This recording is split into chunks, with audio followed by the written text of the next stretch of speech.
What's up, newsters? It's the Russian dude. Not everyone realizes what a peculiar spectacle took place on March 13, 2023, within the halls of the Russian State Duma.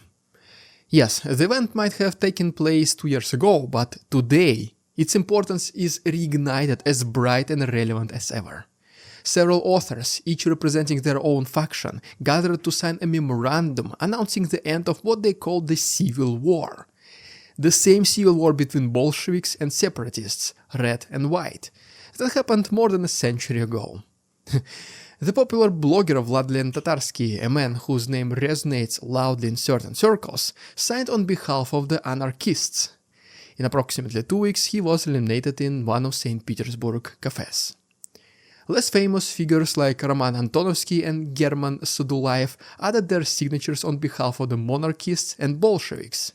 Apparently, they still exist in Russia. On the surface, it all seemed like some grand final curtain on an era of internal strife, but behind the scenes, it looked more like a frantic attempt to patch up cracks in a narrative that never really held together. The idea behind this absolutely meaningless signing was to show the people of Russia that every single last quarrel between different layers of Russian society is now finally in the past.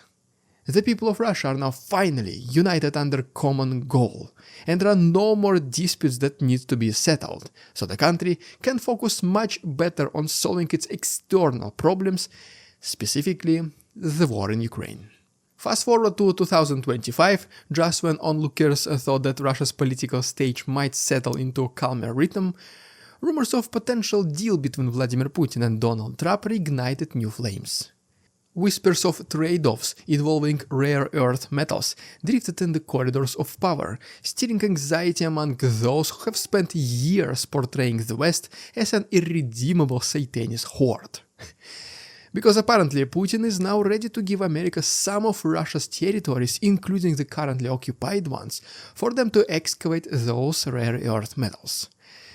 But what about imperialistic West that only seeks for a single chance and opportunity to tear Russia apart, those people said? How is it possible that our supreme leader, commander and god in flesh is now openly talking about sharing our motherland's territory with our enemy? And so these brainwashed patriots and propagandists did what they do the best: adapt to new, ever-changing Putin's narrative, trying to justify this as a genius move which will only benefit Russia in the long run. So much for ideological consistency, right?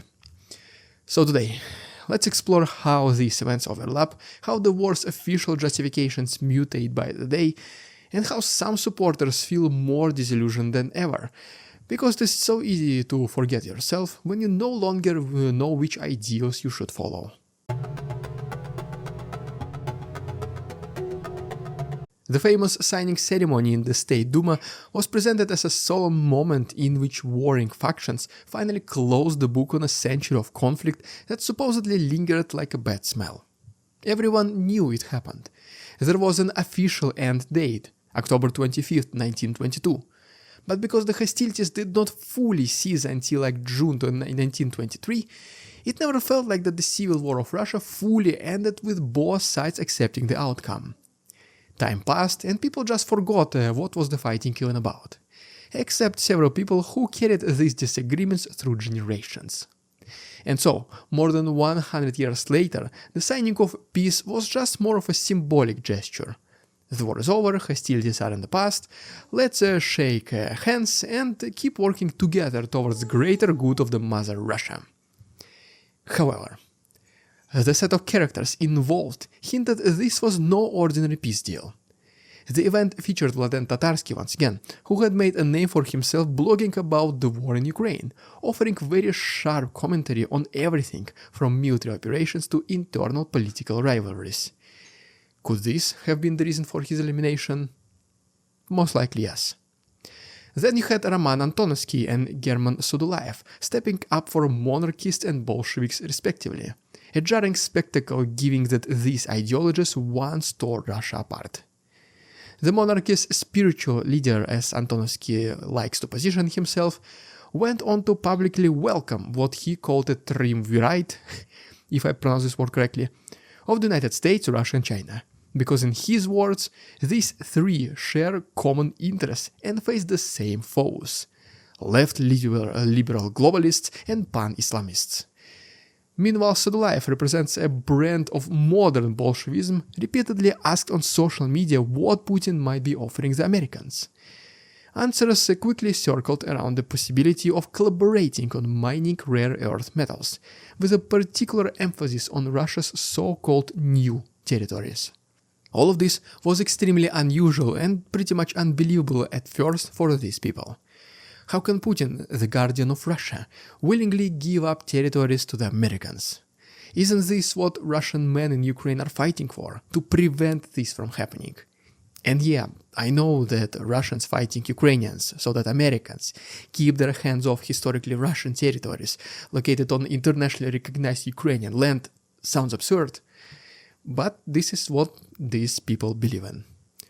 To the average bystander who turned in expecting a final closure on domestic turmoil, the entire spectacle raised eyebrows. It is one thing to declare an end to civil conflict that was arguably brewing for ages, but it is another to do so while entertaining the idea of joint ventures with an American administration that had been labeled as the epicenter of capitalistic evil of the world. Then again, the war has always generated strange allies, to say the least, and if you think that the official stance might settle on one clear message, well, brace yourself. That message started morphing even faster than you might think. What made the spectacle at the Duma even more surreal was the parallel narrative unfolding about rare earth metals. Many war-supporting voices in Russia have raged for years about the Western obsession with seizing Russia's natural resources.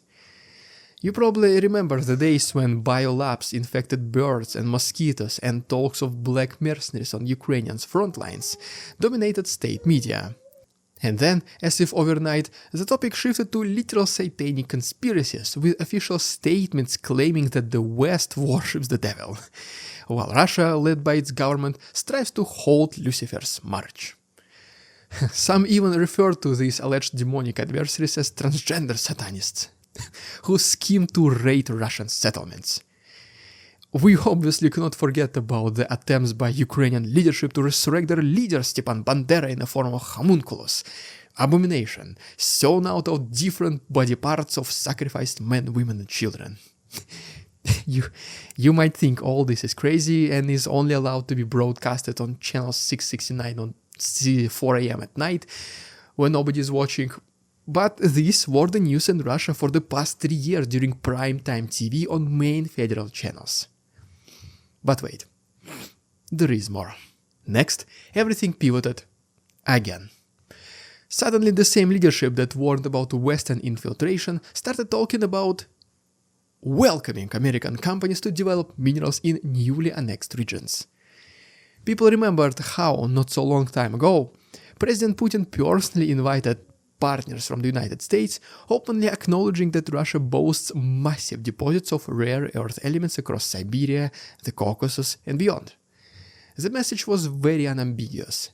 Bring your investments to us, let's dig up those metals together, and forget Ukraine, we have much more minerals and metals than you could ever imagine.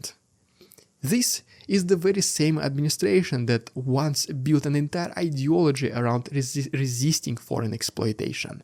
And now, Putin makes a complete 180, table-turning, flip-flopping, flapjacking turnaround. The dissonance and confusion was and still is deafening. A quick rewind to late 2022 or early 2023 might remind you how the war's marketing kept switching narratives. At first, it was all about denazification and demilitarization, portrayed as a moral imperative and a mandatory thing to do for every Russian-loving patriot. Then the story swerved to a crusade against Western Satanists and NATO expansion.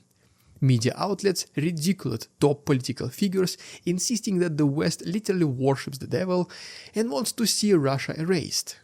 Dmitry Medvedev, for example, once seen as a more liberal face of leadership, published fiery statements about a cosmic battle between Russia and the Supreme Lord of Hell.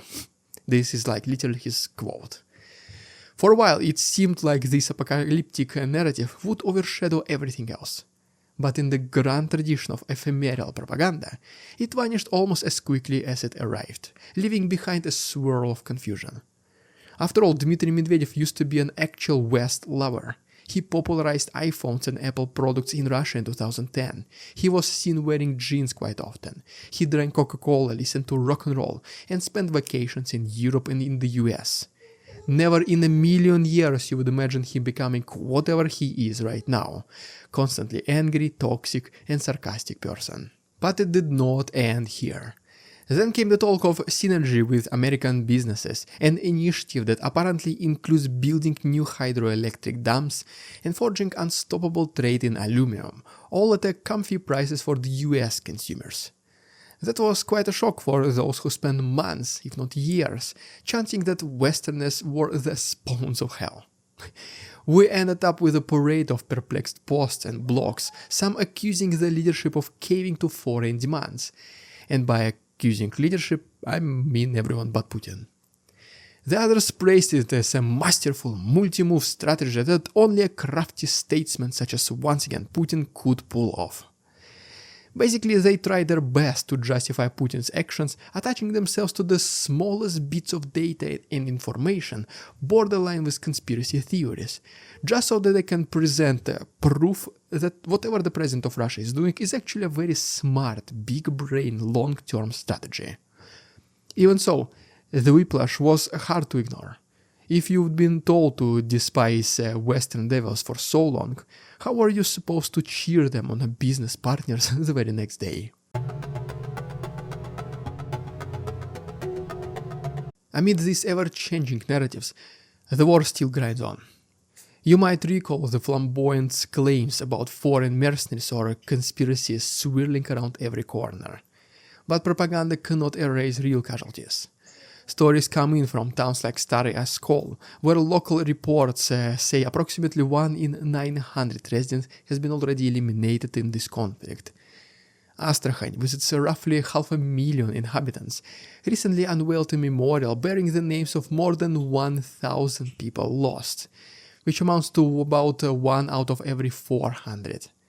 And these are only the acknowledged victims.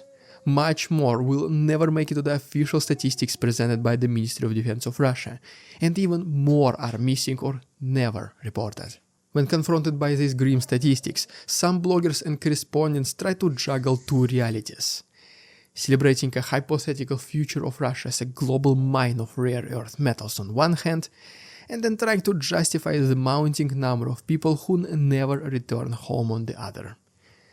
In the same breath, the regime floats the idea of building a more cooperative partnership with the United States, leaving supporters who believed wholeheartedly in the anti-West narrative, struggling to now reconcile, absorb and digest these contradictory messages.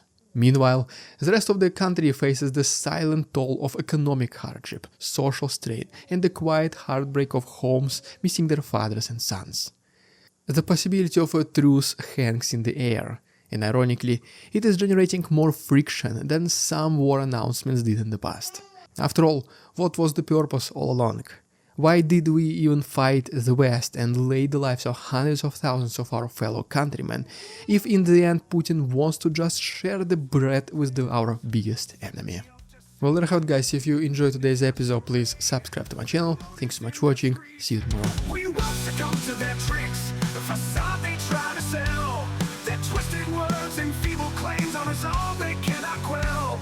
We see through their lies, their feeble attempts to sway. We do not believe in